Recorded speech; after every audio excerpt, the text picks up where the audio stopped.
Welcome to VK master classes में आपका स्वागत है। आज आप सीखेंगे द्विघात समीकरण को कैसे सॉल्व करते हैं, फैक्टराइजेशन।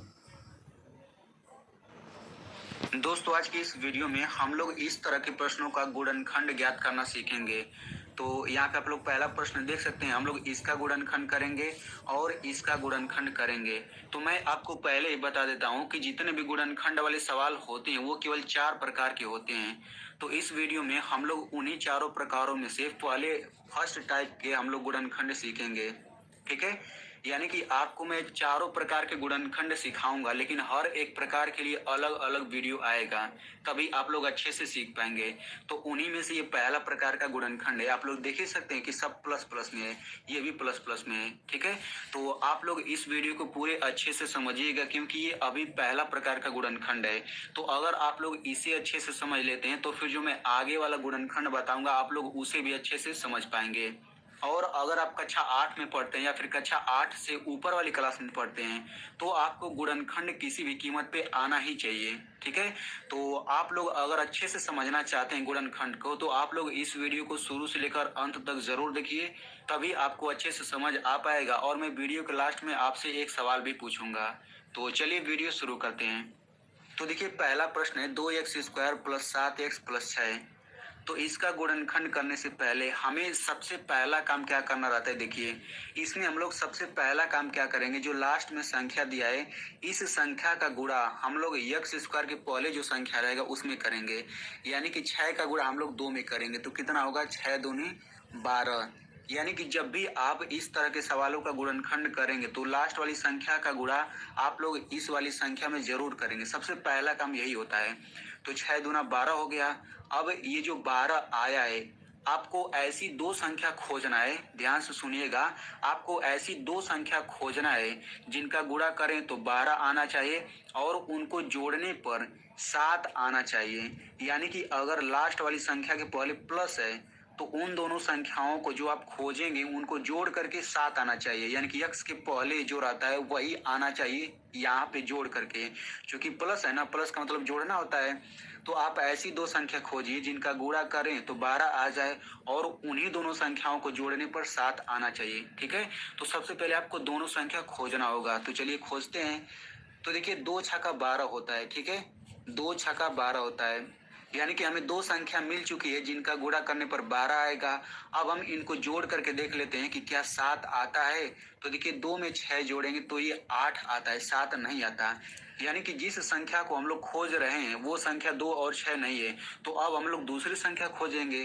तो देखिए, 12 को हम लोग ये भी तो लिख सकते हैं 4 गुणा 3।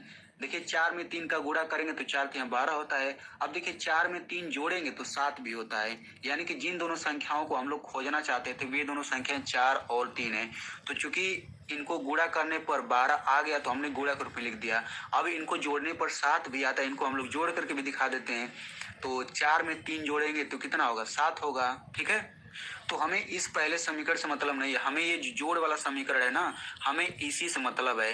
तो देखिए, यहाँ पे x x है तो हम लोग क्या करेंगे, इन सभी संख्याओं के बाद x लगा देंगे।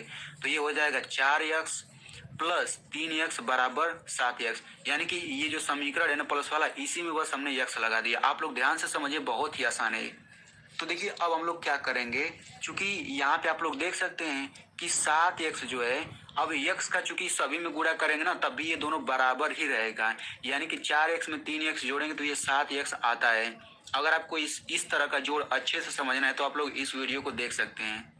तो देखिए, यहाँ पे आप लोग देख सकते हैं बीच में बराबर लगा है। यानी कि 4x प्लस 3x ये जो पूरा है ये 7x के बराबर, यानी कि 4x प्लस 3x ये पूरा बराबर है 7x के। तो जब दोनों बराबर चीज है तो हम लोग इस 7x को हटा करके हम ये पूरा रख सकते हैं, क्योंकि दोनों बराबर चीज है। तो बिल्कुल वही काम करेंगे हम लोग। ये हो जाएगा 2x² प्लस है तो प्लस लिख लीजिए। अब इस 7x को हटा करके हम ये पूरा रखेंगे। क्यों रखना है, क्योंकि 7x के ये बराबर है, तो हम लोग ऐसा कर सकते हैं। तो 4x प्लस 3x हो गया, फिर प्लस 6। तो देखिए, जैसे हम लोग बीच वाले को हटा करके ये रखा तो यहाँ पे ये 4 पद आ गया। अब हम लोग इन चारों पदों को विस्तार से लिखेंगे। अब ये विस्तार से कैसे लिखना है देखिए ध्यान से। तो इसे विस्तार से लिखने से पहले हम लोग यहाँ पे कुछ बेसिक समझ लेते हैं। तो देखिए, एक रूल होता है कि जब भी कोई संख्या आए और उस संख्या के तुरंत बाद अंग्रेजी का कोई लेटर आ जाता है, यानी कि ABCD ऐसे पूरा जेड तक पूरे 26 होते हैं ना, तो जब भी कोई संख्या आए और उसके बाद अंग्रेजी का लेटर आए तो उनके बीच में हमेशा गुणा होता है। एग्जाम्पल के लिए जैसे यहाँ पे 3 यक्स है, तो देखिए 3 संख्या हो गया, यक्स अंग्रेजी का लेटर हो गया, तो ये एक साथ है कि नहीं, इनके बीच में कोई चिन्ह नहीं, मतलब गुणा का चिन्ह होगा। तो 3 यक्स का मतलब 3 गुणा यक्स। वैसे ही मान के चलिए 3 एक्स स्क्वायर है, तो इसका मतलब क्या हो जाएगा, 3 गुणा एक्स स्क्वायर, क्योंकि ये संख्या हुआ, ये अंग्रेजी का लेटर हुआ।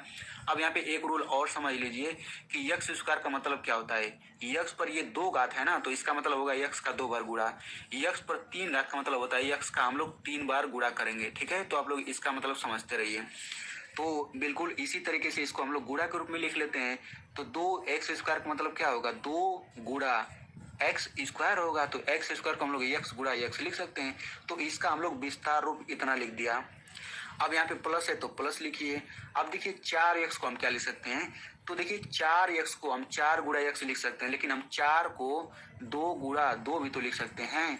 4 को हम लोग 2 गुणा 2 भी तो लिख सकते हैं, यानी कि जो शुरू में संख्या रहता है ना, उस संख्या को हम लोग इस तरीके से कर लेते हैं। यहाँ पे आप लोग देख लीजिए, जैसे यहाँ पे 4 है तो हम 4 को ऐसे कर लेंगे, 2 दूना 4, 2 एकम 2, यानी कि अब हम लोग 4 को 2 गुणा 2 करके लिखेंगे। ठीक है, फिर प्लस। अब देखिए यहाँ पे 3x है तो ये हो जाएगा 3 गुणा x।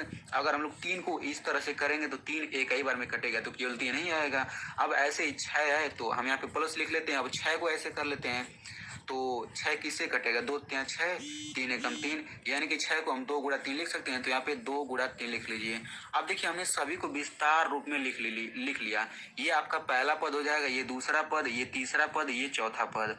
अब आपको 2 पदों का जोड़ा बनाना है, यानी कि ये दोनों पद ले लीजिए और ये दोनों पद। ठीक है, इसके बाद अब आपको दोनों पदों में से कॉमन लेना रहता है। तो देखिए मैं आपको बताना चाहता हूँ कॉमन का मतलब क्या होता है। सबसे पहले आपको इन दोनों पदों में कॉमन लेना है। तो कॉमन का मतलब होता है जो दोनों में हो। तो देखिए इसमें 2 है, इसमें भी 2 है, इसमें यक्स है, इसमें भी यक्स है। ठीक है, यानी कि इन दोनों में क्या क्या है, इन दोनों में 2 और यक्स है, तो 2x कॉमन हो जाएगा। कॉमन क्या होता है, कोष्टक के बाहर कॉमन होता है। तो देखिए 2x तो बाहर हो गया, अब कोष्टक के अंदर ये यक्स बचेगा, प्लस है तो प्लस लिखिए, ये 2 बच जाएगा। तो बस कॉमन आसानी से हो गया। अब इन दोनों में से कॉमन लेते हैं, तो देखिए इसमें 3 है, इसमें भी 3 है, बस केवल 3 ही दोनों में है।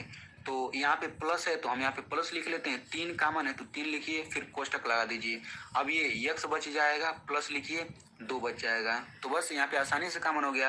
तो देखिए जब भी आप कॉमन लेंगे ना, तो यहाँ पे कोष्टक में जो आएगा सेम यहाँ पर भी आएगा। अगर आपको सेम नहीं आ रहा है ना, दोनों सेम चीज, तो गलत है आपका। अब दोनों सेम चीज को यहाँ पे सबसे पहले लिख लीजिए, यानी कि इन दोनों को हमने यहाँ पे लिख लिया। अब दूसरे कोष्टक में इतना लिखिए प्लस इतना, तो 2x प्लस 3, बस इसका गुणनखंड यही हो गया। तो इस तरीके से हमने पहला गुणनखंड कर लिया। अब इसी तरीके से हम लोग दूसरा गुण, आप लोग इसका गुणनखंड करके कमेंट में जरूर लिखिए। प्लीज़ लाइक एंड शेयर जरूर करें। Thank you, bye bye, Tata.